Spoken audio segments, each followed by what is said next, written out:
Bienvenidas y bienvenidos todos. Muchísimas gracias por asistir. Estáis en vuestra casa. Estamos en el Salón Mudéjar del Palacio del Condestable Gabilazo, la instalación del Ayuntamiento de Jaén, un salón que es magnífico. Estamos ante un salón medieval y era la sala de recepción del Condestable, en los milenios de Gabilazo, el Condestable de Castilla. Allí recibía a todo aquel que venía a solicitar o pedir algo, algún encuentro. Sigue siendo un lugar de encuentro, no con exageración, por supuesto, pero sigue siendo un lugar de encuentro. Quería dar las gracias por haber elegido nuestras instalaciones para poder hacer hoy esta conferencia y presentación de un libro que, viendo el titular, desde luego ya llama la atención: Patrimonio Literario, Gestión Cultural. Tiene que ser muy interesante y la verdad es que agradezco mucho el interés. Gracias a María Luisa Grande de la UNED, del Centro Social Antes de la Pandemia. Muchísimas gracias por asistir. Marcelino, muchas gracias, de la Fundación Legal Miguel Hernández. Hoy lo he dicho antes y lo repito otra vez: estoy en vuestra casa. Así que, sin más, doy la palabra a María Luisa. Muchas gracias y buenas tardes, y un saludo a las personas que nos acompañan aquí esta tarde y a aquellos que nos están siguiendo a través de nuestros canales respectivos. Este acto se está emitiendo a través del canal Inteca de la UNED y a través de diferentes canales de YouTube, dos de ellos de Diputación y otro también de la UNED, de nuestro centro asociado. Y luego también habrá personas que lo puedan seguir en diferido, puesto que se va a quedar colgado también en esos canales. Bueno, primero agradecer a José Manuel Higuera, concejal del Ayuntamiento de aquí de Jaén, el que nos haya pedido este espacio y que además esté colaborando con este ciclo de encuentros, de conferencias, de actividades que vamos a realizar en torno a la figura de Miguel Hernández. Actividades que hemos diseñado, hemos organizado entre la Fundación Miguel Hernández y el Centro Asociado de la UNED. Agradecerle exclusivamente a Marcelino Sánchez toda su disponibilidad, todo su buen hacer para organizar este ciclo de conferencias y otras actividades que se van a hacer. Lo que nosotros pretendíamos al organizar estas actividades es conocer y profundizar en la figura de Miguel Hernández, de su vida, su obra. Miguel Hernández muy vinculado, como eso es conocido, a la provincia de Jaén, y queremos que nuestro alumnado, nuestro profesorado y el público en general pues pudiera profundizar en ese conocimiento. Este ciclo de actividades lo vamos a desarrollar en diferentes municipios de la provincia de Jaén. En principio, pues los 5 municipios donde tiene presencia la UNED, en Alcalá la Real, en Linares, en Andújar, en Úbeda y en Jaén. En todos ellos vamos a contar con la colaboración de los respectivos ayuntamientos. También hemos querido pues ampliar otras actividades y realizarlas en Marcos, y también contaremos con el ayuntamiento, y en Quesada. Quesada, por la vinculación que también tenía Miguel Hernández con Quesada. Y bueno, de esta manera completamos este ciclo de actividades que van a estar espaciadas en el tiempo y que van a poder seguir con ustedes a través de las redes sociales o presencialmente en los diferentes municipios. Y bueno, ya también quiero agradecer al autor, el ponente que nos acompaña esta tarde, que es investigador de Cádiz. Gracias, Antonio, por desplazarte a nuestra provincia, sabiendo cómo están las conexiones y lo largo que a veces se hace el trayecto. Y bueno, pues de nuevo muchas gracias a todos ustedes.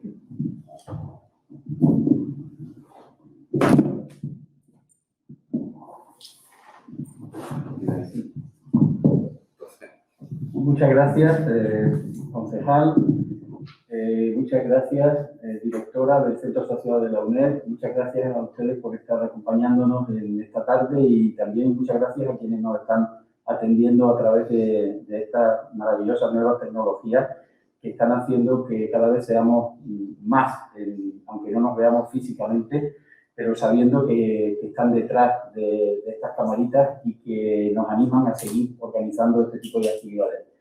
Gracias por prestarnos este maravilloso espacio. Eso sí que es una pena que ustedes no lo puedan disfrutar, este maravilloso artesonado mudéjar del Salón del Palacio del Condestable Iranzo. Y gracias también por la colaboración, porque creo que este acto demuestra el espíritu con el que, desde mi opinión, desde la Fundación Miguel Hernández, tenemos que ir ejerciendo nuestra misión, que no es ni más ni menos que difundir y dar a conocer la vida y la obra de Miguel Hernández. La colaboración con ayuntamientos, la colaboración con entidades como la UNED, que precisamente tiene una de sus grandísimas virtudes en que, aunque se llama universidad a distancia, es la universidad que está más cerca de todas las casas, es la universidad a la que se acude desde cualquier rincón, esté uno donde esté, y allí está la UNED prestando ese servicio fantástico y maravilloso. En este ciclo, Miguel Hernández, se me ocurrió pues, una pequeña reflexión pensando en estas palabras, y es que yo creo que si Miguel Hernández viviera ahora, sería un usuario de la UNED. Estoy seguro, con ese afán de conocimiento y de crecimiento personal y de enriquecimiento cultural que tenía, seguro que hubiera utilizado la herramienta de la UNED, y creo que sois una extraordinaria institución a la que hay que pegarse y a la que hay que animar. Por eso os doy las gracias por haber aceptado esta propuesta de colaboración, y no solo haberla aceptado, sino haber propuesto iniciativas que, cuando se vea todo el recorrido de lo que vamos a proponer, verán ustedes que es diverso, pero es muy interesante. Y hoy lo que venimos a hacer es empezar este ciclo con la presentación de un trabajo, la presentación de un libro que se ocupa también de ese patrimonio literario. Yo quiero agradecer a Antonio Javier, y como tenemos que cumplir con las normas del COVID y todos no podíamos estar en esta mesa, pues me toca quedarme a mí. Gracias por vuestra compañía y por vuestro apoyo, y le pido a nuestro invitado que por favor acuda al sillón, al estrado.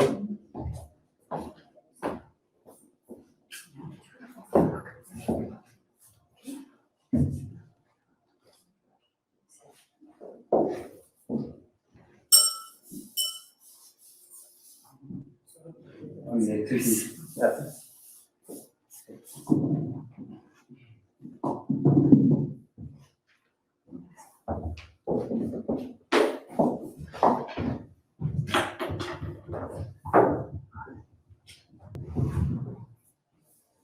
Pues muchas gracias.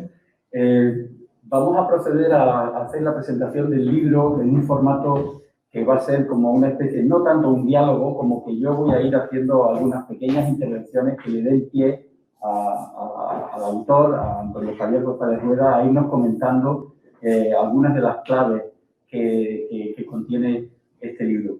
Antonio Javier, ya lo ha dicho la directora de la UNED, María Luisa, es un investigador de la Universidad de Cádiz. Él, de formación, primero hizo la formación de biblioteconomía en la Universidad de Granada, se licenció en Historia, hizo un doctorado precisamente con una tesis que tenía el título de este libro y de la cual extrae la información y nos la presenta condensada en este libro.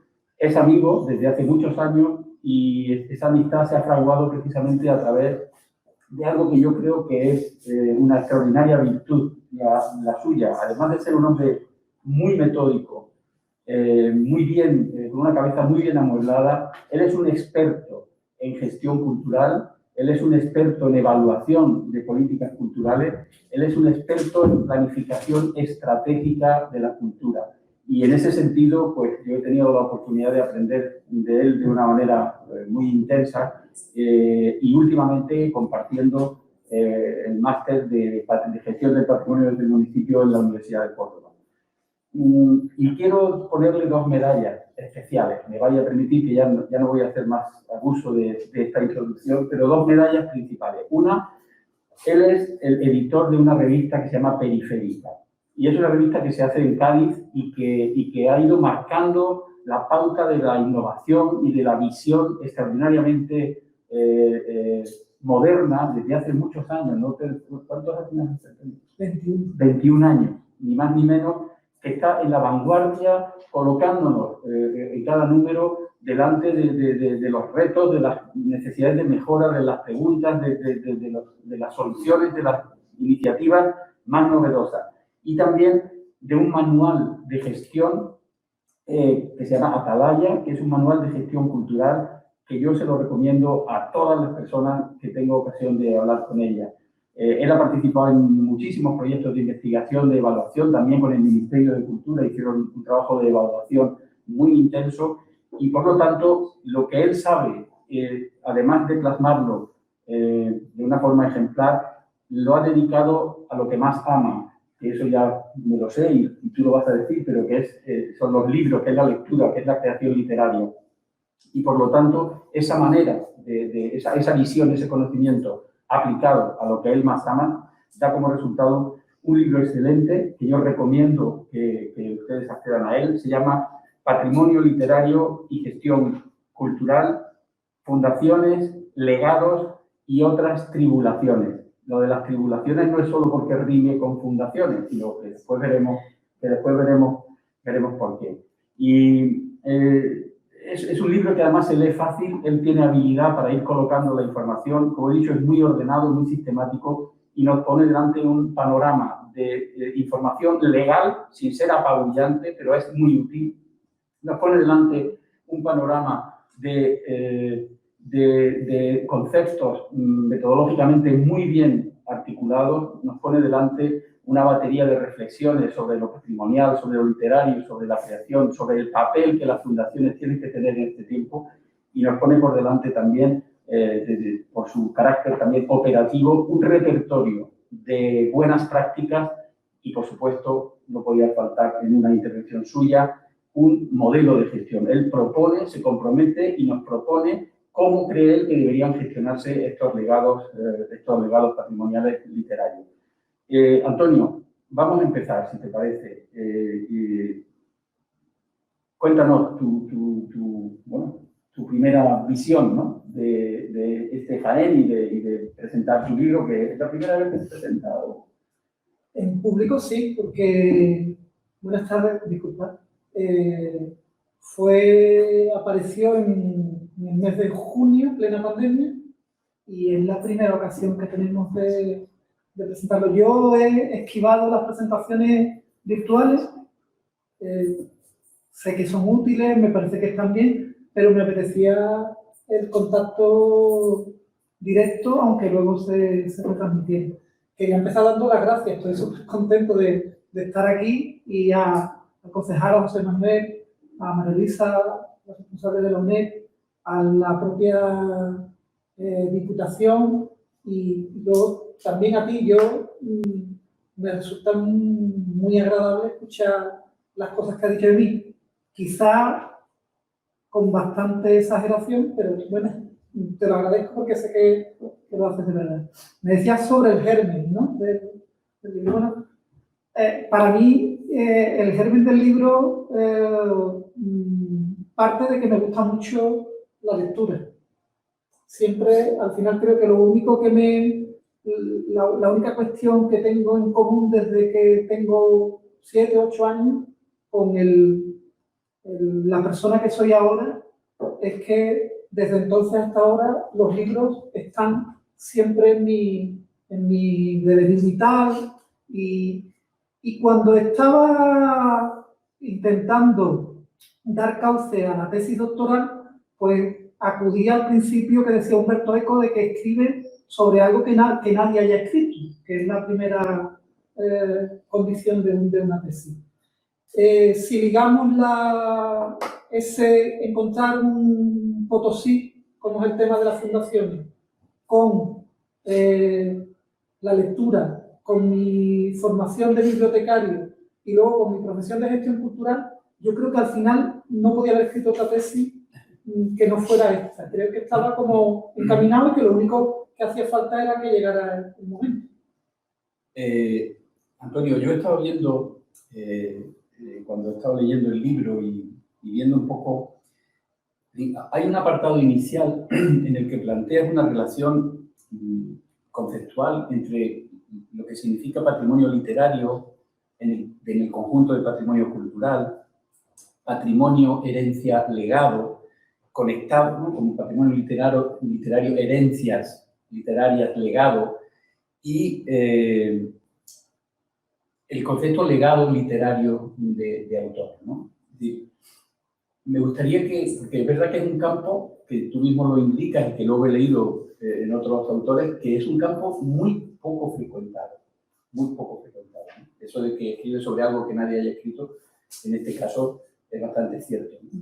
Y Bueno, también es una novedad, yo creo que enfocar el tema no es tanto de los patrimonios literarios, sino de sus formas de gestión, que entraremos después, ¿no? Pero me gustaría que quedaras primero en torno a los conceptos, ¿no? es muy poco estudiado en España y en Europa en general. En el mundo anglosajón no. No os podéis imaginar la de dinero que se ha movido en la compra de legados o partes de legados literarios de escritores norteamericanos. El famoso rollo de, no sé si lo recordáis, casi como un rollo de papel higiénico de Kerouac, de On the Road, en la carretera, alcanzó cifras en la compra que ni siquiera la universidad que lo adquirió se atreve a dar la cifra exacta de la compra. No sé, es la sensación, como en muchos temas culturales en España, especialmente, de que el mundo de la literatura no está bien cuidado por la sociedad. No forma parte de la agenda de la sociedad el leer, la lectura, los libros, y en consecuencia no forma parte de sus preocupaciones lo que un autor puede terminar dejando para las generaciones futuras, que es lo que en el fondo estamos manejando.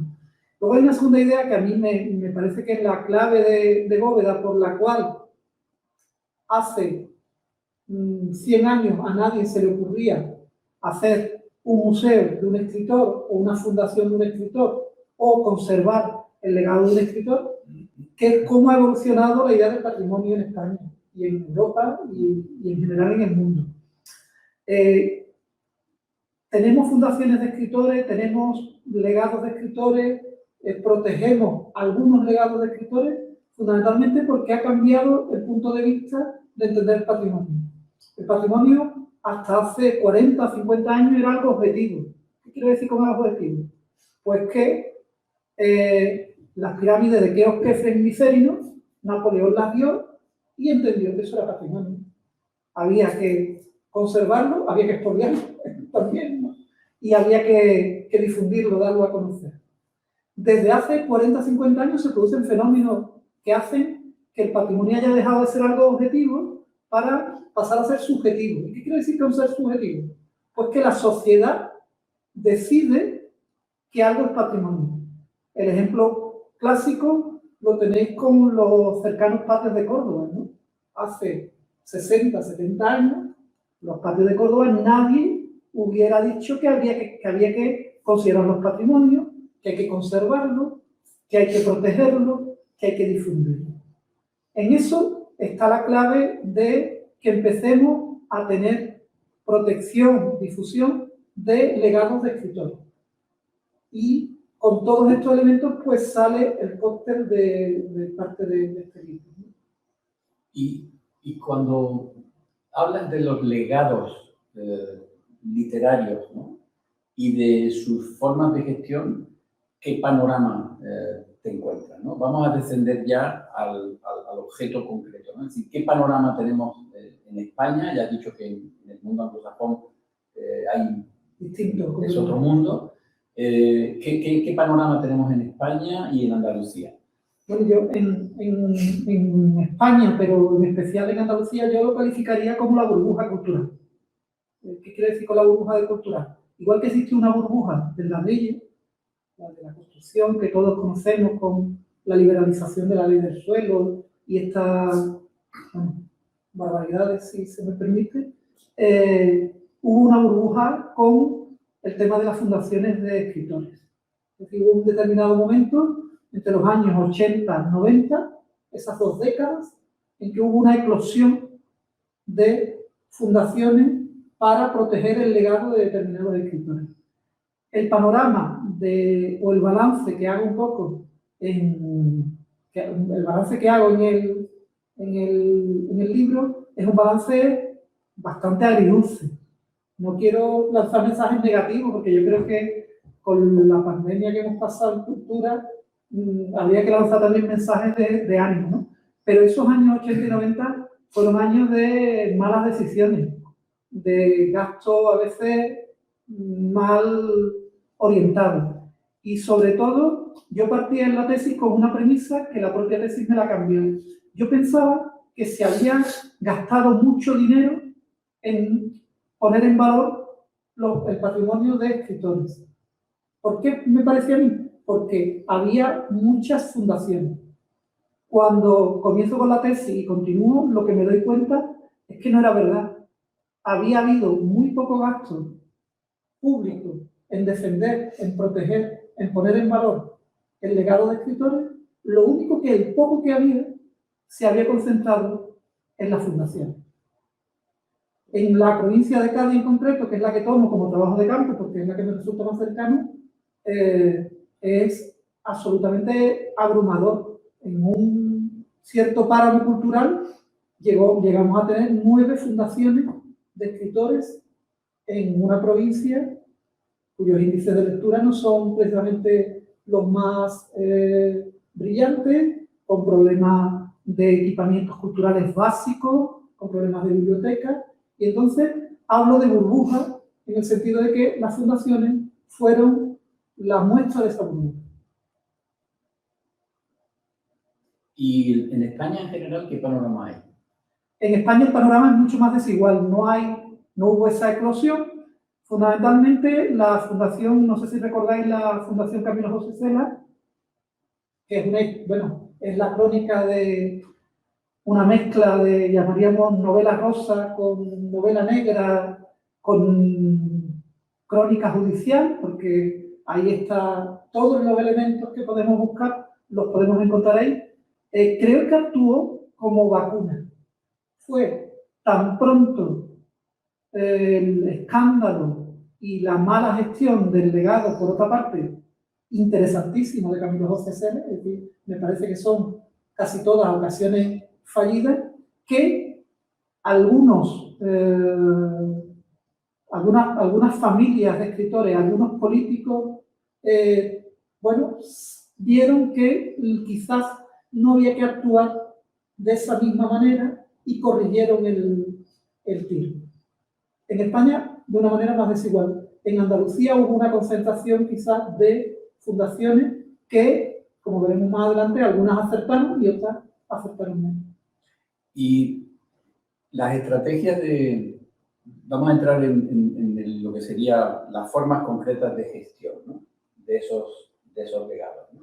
Lógicamente habrá una diversidad, ¿no? ¿Qué grandes bloques de tipologías de gestión has descubierto o propones después de tu análisis? Bueno, las que descubrimos básicamente en España, tradicionalmente las que venían casi con anterioridad a la democracia eran las casas museos, que no sé por qué en los años 80 se consideraron como unas cosas muy antiguas y muy poco modernas y se abandonaron como fórmula. Y es una fórmula que tiene mucho interés y si queréis luego lo comentamos el porqué. Existe esa fórmula que es la que teníamos, surgió con la ley de fundaciones del 84 la posibilidad de crear fundaciones de todo tipo. ¿Sabéis cuál es el principio de la fundación? El principio de las fundaciones, en el artículo 34 de la Constitución Española, se garantiza la posibilidad de que una persona de manera privada destine una parte, una dotación, una parte de su patrimonio al bien público. Y a cambio de que alguien hace ese esfuerzo, el Estado le otorga un régimen fiscal y administrativo e incluso societario distinto y favorable. Y, bueno, es el marco que la Constitución da a lo que eran nuestras instituciones de beneficencia, que en todos sitios las conocemos. A raíz de esa normativa, eclosionan las fundaciones de todo tipo, normalmente muy enfocadas al tema de los servicios sociales, con mucha profesionalización y con muy buen hacer, pero sin embargo en el ámbito cultural, en el ámbito literario, se opta por esta fórmula sin pensar mucho si era la mejor. Porque al final lo que se trata es que si alguien decide crear una fundación es porque piensa que lo que está, la dotación que está permitiendo que la sociedad tenga un beneficio, debe permitir la vida de esa fundación en el medio y en el largo plazo. Y en España y en Andalucía en especial, las fundaciones, especialmente las de los escritores, o mayoritariamente, se crearon, pero sus legados no eran lo suficientemente potentes, fuertes, para generar ingresos suficientes que permitieran la vida de la fundación. ¿Y a qué recurrieron? Desde el origen casi, desde el primer momento en que se estaba firmando el acta fundacional. Pues desde el primer momento se entendió que la administración pública tenía que pagar eso. Con lo cual, en el pecado original está en la perversión. Se crea un modelo que no es público, alimentado por el dinero público. Eso lleva, por ejemplo, a dictámenes de la Cámara de Cuentas diciendo, oiga usted, si esto es una fundación, debería tener una dotación que le permita tener una vida fundacional normal y no un 95% de financiación pública, un 97% de financiación pública. Porque si de verdad lo que se intentaba era proteger los legados, hay otras fórmulas, como tú decías, que permiten a un ayuntamiento, una diputación o cualquier otra institución pública proteger ese legado sin tener que pervertir el sistema y quizá en alguna ocasión, no en todas, con menor inversión de la que finalmente resulta. Y desde el punto de vista... No sé si estoy siendo muy negativo, ¿no? Bueno, tú eres tú. Tú eres el que ha investigado, y tienes tu criterio y es lo que hemos venido a hacer, ¿no? Que lo transmitas. Yo querría que nos comentaras dentro de las estrategias, ¿no? Yo de lo que sería ya la propia, digamos que hemos estado analizando, ahora vamos a entrar en cómo articulan, digamos, qué perfiles de estrategias de gestión podrías trasladarnos, qué bloques, ¿no? Podrías hacer de estilos de gestión, bueno, de los legados literarios. Quizás lo primero que habría que decir en este sentido, que dentro de la estrategia, quizás el maestro perogrullo es el que mejor funciona en esto. Digo el maestro perogrullo porque voy a decir una perogrullada, que si queremos que un autor, un escritor o una escritora perviva, lo que tendremos que intentar, sea una fundación, sea una cátedra universitaria, sea una sección de la biblioteca pública, sea la fórmula que empleemos para que ese legado esté disponible, es que el autor se siga leyendo. Y a mí, cada vez que le doy vuelta y puedo complejizar la tesis, puedo complejizar la idea, pero me parece la más importante. Y hay muchas fundaciones, no todas, hay algunas que están haciendo unos esfuerzos ímprobos. No voy a echarte flores, pero sé que la Miguel Hernández lo está intentando y lo está consiguiendo en algunas parcelas sobre todo, ¿no? Lo que se trata es que al final consigamos que el legado fundamental de un escritor que está en su obra sea conocida por el mayor número posible de personas y sobre todo que haya relecturas contemporáneas. No podemos mantener a los autores en el historicismo, que es muy correcto y está muy bien, pero las fundaciones tienen que intentar que los niños de un colegio los relean a Miguel Hernández con sus códigos actuales, porque los tienen, que nuestros jóvenes también lo hagan, pero ojo que nuestros adultos también lo hagan, porque los códigos van retocándose, van cambiando, pero la obra del escritor o de la escritora sigue estando ahí y sigue siendo de interés. En ese ámbito, a mí me parece también muy interesante que, además de conservar lo que sería el archivo literario, que lo conservan en muchas fórmulas, y que suele ser el más, ¿cómo decirlo? El más de mayor interés para los medios de comunicación. ¿Por qué? Porque en el archivo literario, por lo menos hasta hace 10 años, 15 años, están las cartas de un escritor o con una escritora con un escritor. Es decir, ahora con Pérez Galdós lo estamos analizando. Hay una parte como muy de novela casi rosa, de querer meternos en la vida privada del escritor. Los archivos privados de los escritores son quizás donde más hemos puesto el foco desde las fundaciones. En la biblioteca privada también, es decir, cómo constituye su biblioteca un escritor, qué es lo que tiene en su biblioteca, porque así sabemos cómo pensaba, qué le gustaba y qué era parte de su canon literario. También en un tema que es muy interesante, la propiedad intelectual. Eso es un elemento que muy pocas fundaciones gestionan. Y sabes, bueno, te hago la pregunta retórica, ¿sabes por qué? Porque muchas familias de escritores han decidido que lo que daban a la fundación como dotación era muchas veces aquello que tenía menos valor. Y los derechos de propiedad intelectual, que las ventas, pocas normalmente, dan a los escritores, eso siempre se lo ha quedado a la familia y nunca ha sido parte de la fundación. Todos esos elementos le podemos sumar uno que me parece que con Miguel Hernández sería interesantísimo, que es los valores del escritor, de la escritora. Quizá para tener lecturas contemporáneas de un escritor, en lo que se debería centrar más la fundación son en los valores que ha tenido ese escritor. Eso no está vinculado a algo material, eso está vinculado a algo inmaterial. Y bueno, cada uno puede hacer, imagínate, con ejemplos como Miguel Hernández o como Miguel Delibes, toda una batería de actividades alrededor de los valores que proyectaba esa persona. En todos esos ámbitos creo que está el interés de las líneas de trabajo. Y luego una básica, que es que se siga releyendo por parte de los investigadores a el escritor o la escritora en cuestión.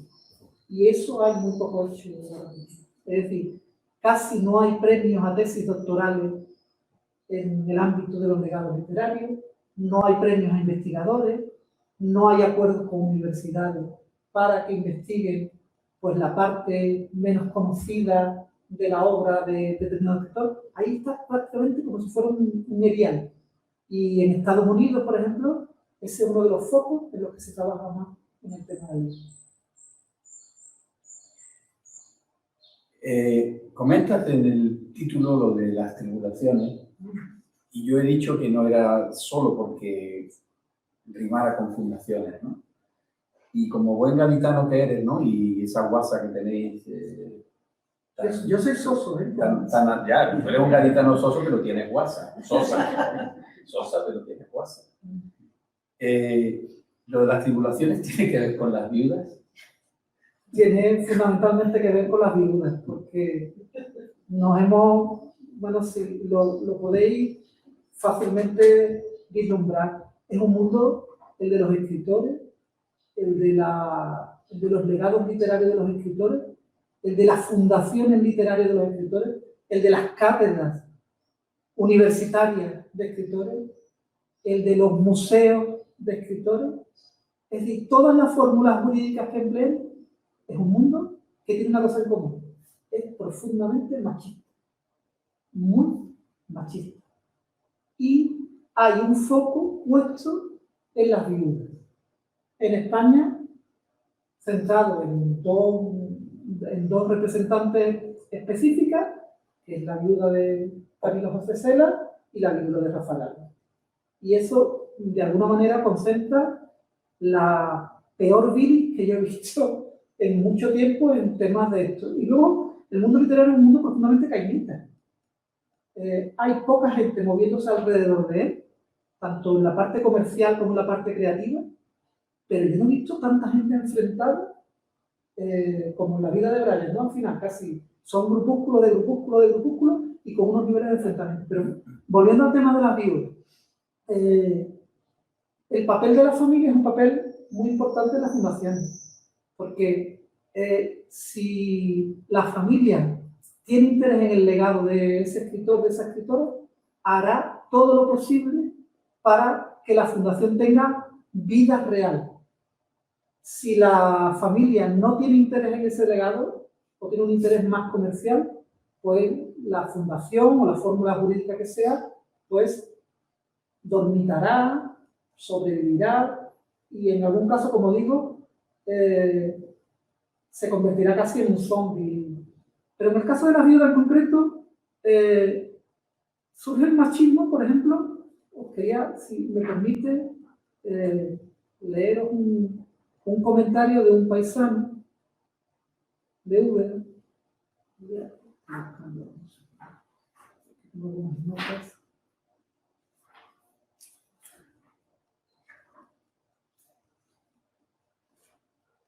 Sí.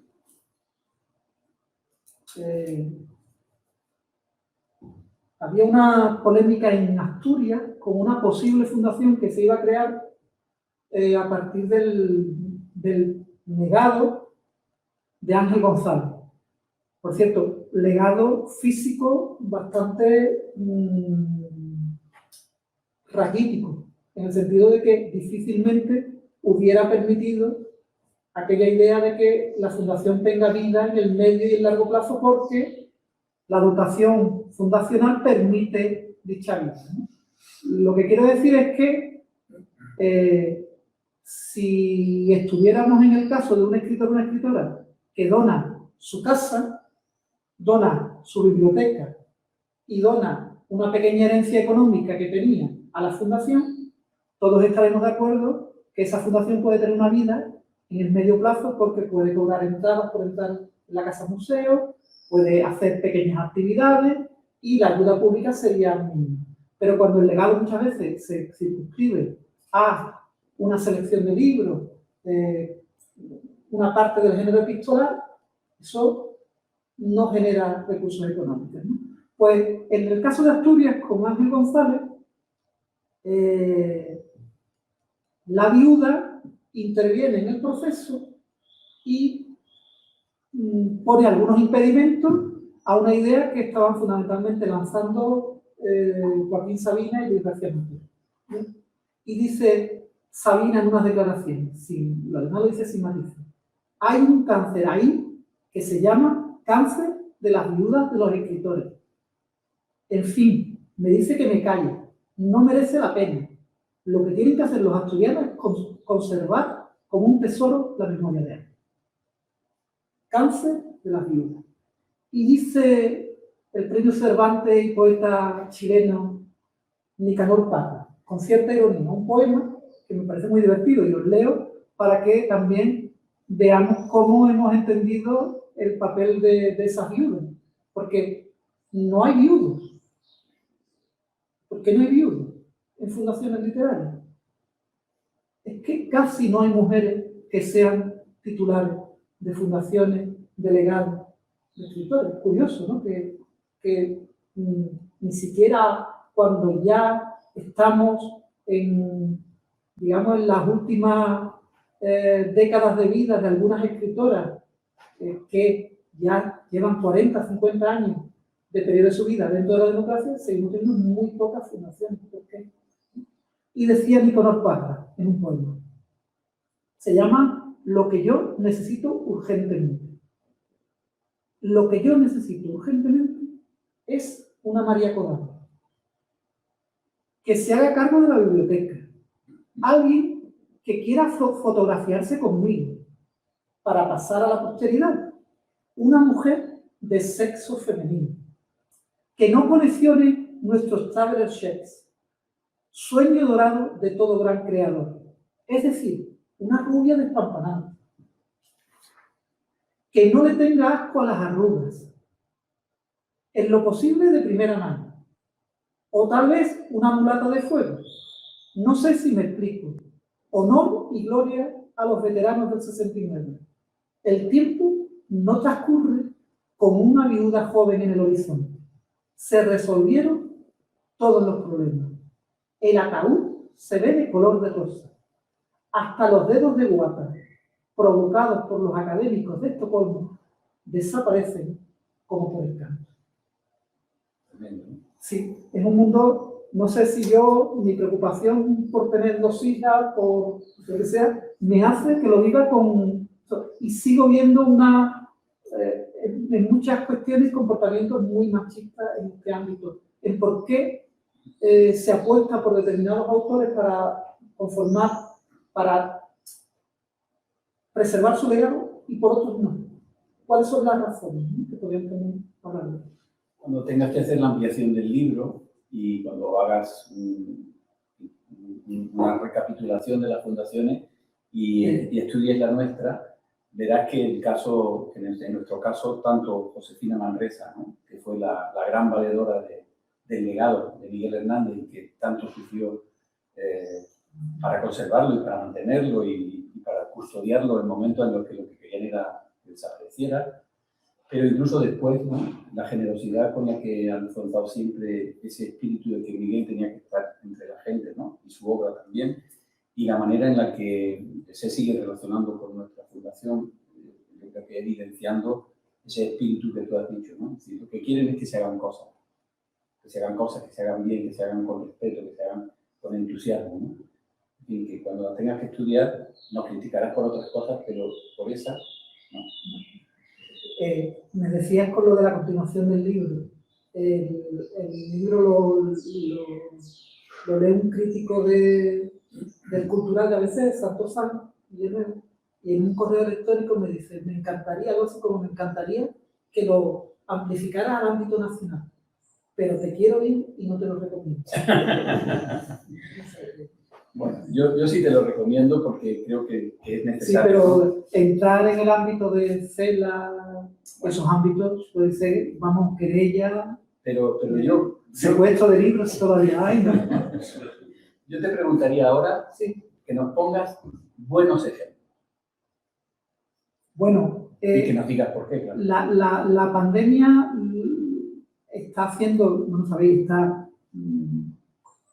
se habla fundamentalmente del sector de la hostelería, ¿no? Pero yo me gustaría que alguien hiciera un análisis comparativo con el sector cultural. Está machacando a la gente que vive, sobre todo al mundo de los creadores, ¿no? Y al sector técnico de los equipamientos, ¿no? Lo está machacando. Entonces, este trabajo de campo está hecho hasta el año 2018. Hasta el año 2018, a mí me interesa especialmente la fundación del IDE en Valladolid. Me interesa mucho porque entendió rápidamente que la familia tenía que ser parte viva de la fundación.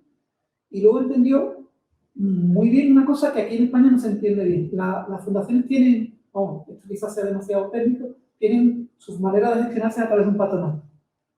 Y los patronos, pues, son una parte a veces alícuota de la representación mayoritariamente política, que esté en la fundación, algún banco en algún caso, y la familia, ¿no? Y se reparte todo.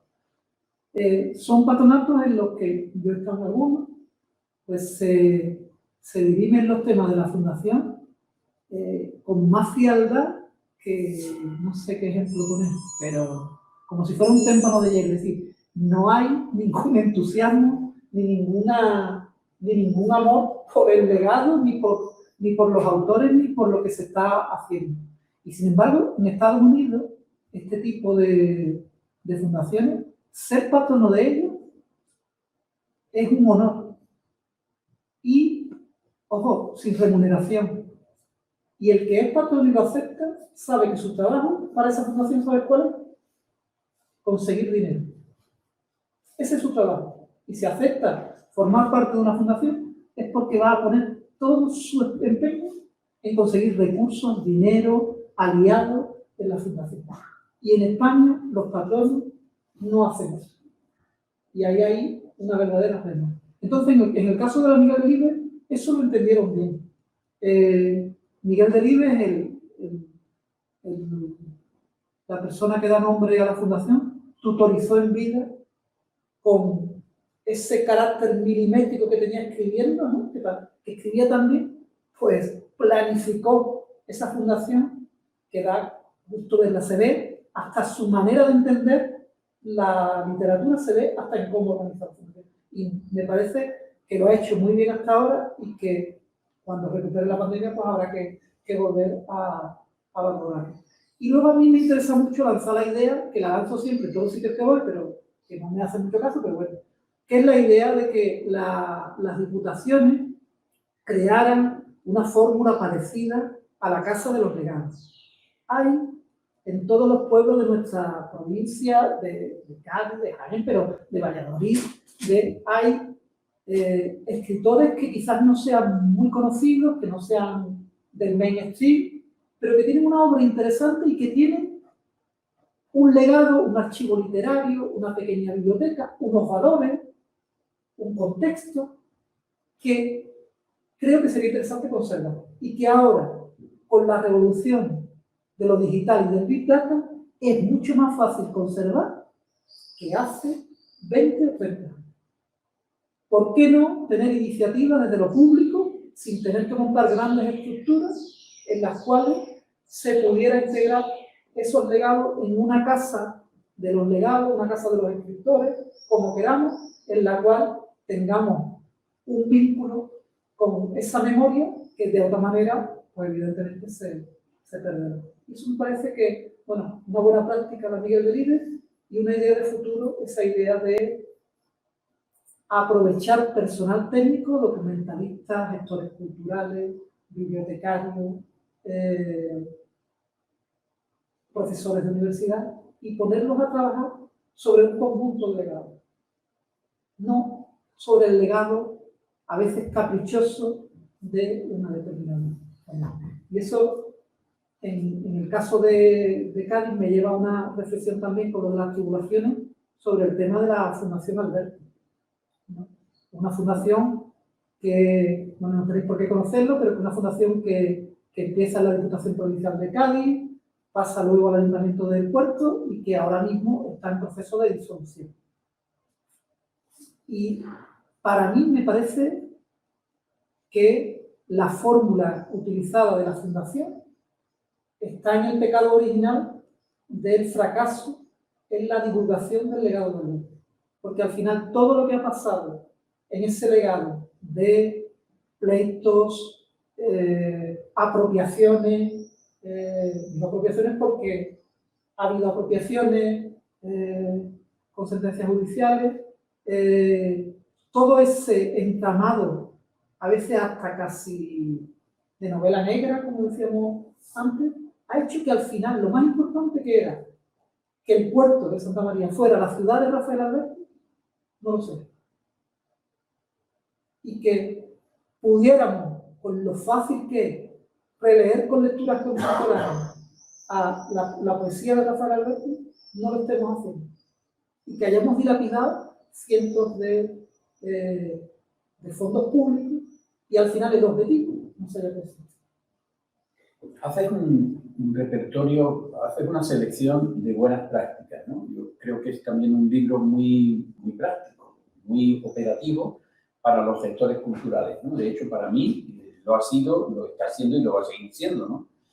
Pero me gustaría que compartieras con nosotros unas cuantas que te parezcan, nos hagas un mini resumen de cada una de esas buenas prácticas y por qué, ¿no? Bueno, ¿Por qué las has seleccionado? Prácticas concretas, ¿no? De actividades. La idea de la casa esa de los legados surge de una fundación, que es la Fundación Jorge Guillén, también en Castilla y León, no sé por qué. Debió haber ahí la confabulación de los actos, ¿no? Porque se concentra la iniciativa de Madrid, pero también la Fundación Jorge Guillén, que a partir de un legado pequeño de Jorge Guillén, ojo, es una fundación simulacro de fundación, como muchas de las que hemos hablado, porque el dinero es público, fundamentalmente de la Diputación de Valladolid, empieza a acoger legados de otros escritores de Castilla y León. Ojo, y con un criterio muy abierto. Acoge también legados de escritores que no son de Castilla y León, pero se afincaron allí. O de escritores que no son de Castilla y León, no se afincaron allí, pero tienen una relación vital con Castilla y León. Esa es una buena iniciativa. Luego es muy interesante también iniciativas, por ejemplo, como la Fundación Británica del, como se le llaman ellos, de los aniversarios de William Shakespeare, ¿no? En la ciudad de Akron, ¿no? Entonces, esa fundación está basada en una mentira. ¿La mentira cuál es? Que, bueno, es verdad que nació allí y que murió allí, pero todo lo demás no está muy claro. Ni la casa que tú visitas, ni el museo, no hay un legado original, pero cada año, con la visita de las cientos de miles de personas que van a este pueblecito, con las actividades que hacen, con el festival que hacen, están cumpliendo ese objetivo de perogrullo que yo decía al principio, que están haciendo relecturas contemporáneas de Shakespeare. Quizás sea el ejemplo fantástico, pero nosotros conservantes no lo hemos conseguido. Y es un personaje absolutamente equivalente y con los mismos valores. Me parece que, no sé, por no cansar también. Y antes estaba con una idea que no he conseguido, que os quería transmitir, que me resulta también graciosa por una cosa que escuché el otro día. Que algunas de estas fundaciones han llegado a un fenómeno que yo llamo de consagración, ¿no? A veces hasta de santificación, en las que el escritor aparece, no sé, como una hornacina, ¿no? Que lo han subido a la hornacina y la gente bueno, le reza, le pide favores, le acompaña, ¿no? Y el otro día escuché a una secretaria de una fundación, no voy a decir de dónde, utilizar lenguaje de Semana Santa. Sabéis que en Semana Santa el Cristo que da nombre a la cofradía se le llama el titular. Pues al escritor que da nombre a la fundación, en una entrevista le decía el titular de la fundación. Ese tipo de lenguaje es muy interesante porque de pronto se decide un ayuntamiento o una pequeña élite intelectual que alguien debe ser consagrado literariamente. Y cuando se decide que debe ser consagrado literariamente, en esos años locos de los 80 y los 90, la fórmula que mejor los consagraba, la iglesia donde mejor podíamos meterlo, era la fundación literaria. No sé si, bueno. Y llevamos casi una hora, ¿no? Yo ya lo mucho. Casi una hora. Me gustaría que volviéramos a irnos a un ámbito un poco de la reflexión, ¿no? En cuanto a lo que significa los legados literarios como el fruto de la creación, el fruto de la capacidad creativa de los autores, ¿no? Y por lo tanto el papel de ese legado y de la literatura en la sociedad actual, ¿no? Y por supuesto indirectamente cómo incidir en ello desde las fundaciones como herramientas, ¿no? Es decir, ¿qué pinta la literatura en el presente? ¿Qué debe pintar la literatura en el presente?